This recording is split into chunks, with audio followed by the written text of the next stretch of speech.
Hello दोस्तों, आपका स्वागत है हमारे इस YouTube चैनल पर। तो गाइस, आज मैं आपको use of get wind of का प्रयोग बताने वाला हूँ कि इसका यूज मतलब किस टाइप के वाक्य जो होते हैं उसमें गेट विंड ऑफ का प्रयोग किया जाता है। तो ये हमारा एक सिंपल सा वर्ड टाइप का ही होता है जिसका उपयोग हम लोग मतलब कि बिल्कुल अलग वाक्यों में करते हैं।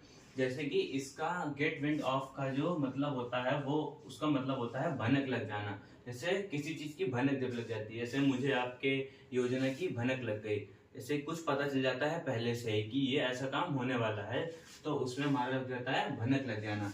तो ये हमारा सिंपल सा ही रूल होता है और ये किसी भी टेंस में बनाया जा सकता है। जरूरी नहीं है कि ये प्रेजेंट में हो या पास्ट में हो या फ्यूचर में हो, ये हमारा तीनों में से किसी में भी दे सकता है।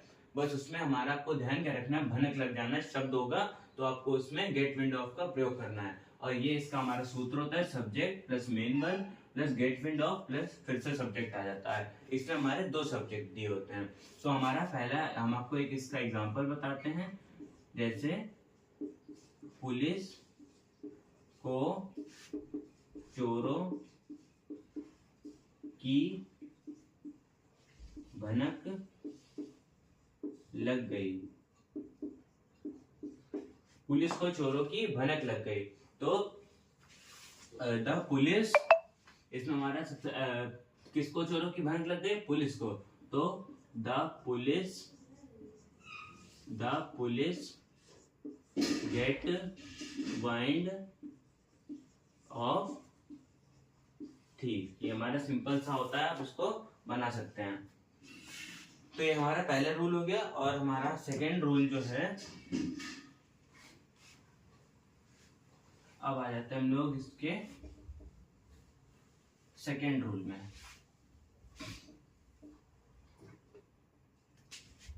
हमारा इसमें सेकेंड रूल है यूज ऑफ लिटिल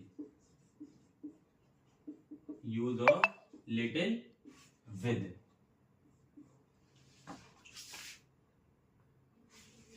तो गाइस, इसमें हमारा हो गया सेकेंड रूल जो है हमारा, वो है यूज ऑफ लिटिल विद। यानी कि इसमें होता क्या है कि इसमें किस टाइप का सेंट है, मतलब शब्द दिया होगा। जैसे मुझे क्या पता था, अब इसमें हमारा दिया है कि मुझे क्या पता था कि तुम ये काम करोगे कि नहीं करोगे। तो इसमें हमारा लिटिल विद का प्रयोग होता है। तो आइए हम लोग आपको इसका एक एग्जांपल बता देते हैं। ये इसमें भी हमारा, ये भी हमारा किसी भी टेंस में हो सकता है, इसमें हमारा कुछ खास नहीं होता है। और इसका सूत्र वैसे उसी टाइप से होता है, बस आपको लिटिल विद इसमें ध्यान रखना है। तो इसमें हमारा एग्जांपल है, मुझे क्या पता था कि वह मेरे साथ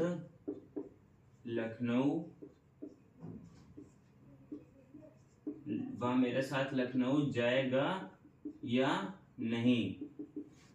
तो इसमें हमारा सबसे पहले लगेगा मुझे क्या पता था।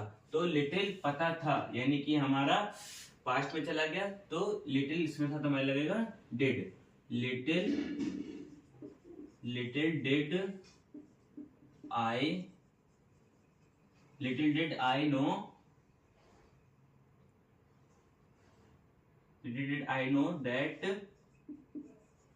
that he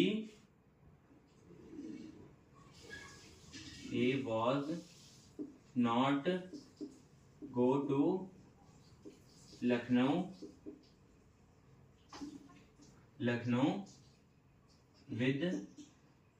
with me or not.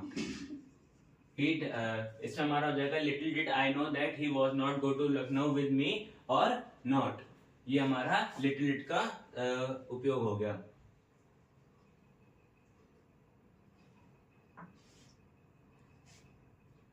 Sorry, यहाँ पर हमारा जाएगा, तो यानी कि इसमें हमारा वुड लगेगा। सॉरी, मुझे ध्यान नहीं रहा इसमें। He would not go to Lucknow with me or not, ये हमारा हो गया लिटिल विद का प्रयोग। अब हम आपको अगला रूल पढ़ाएंगे। तो इसमें हमारा जो अगला रूल है वो है use of even thou.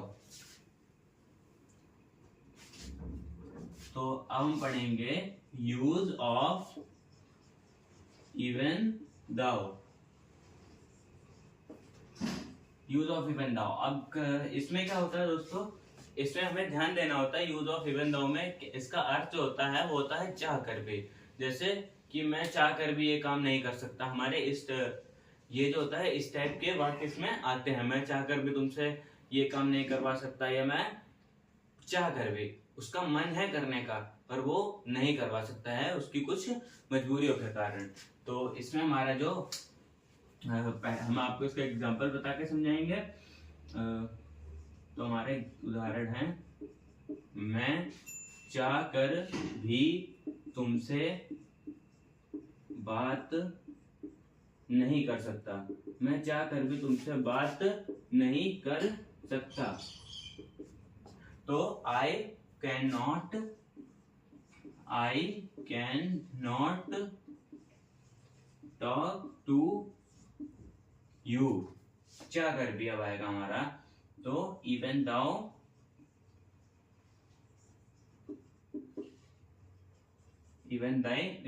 I want.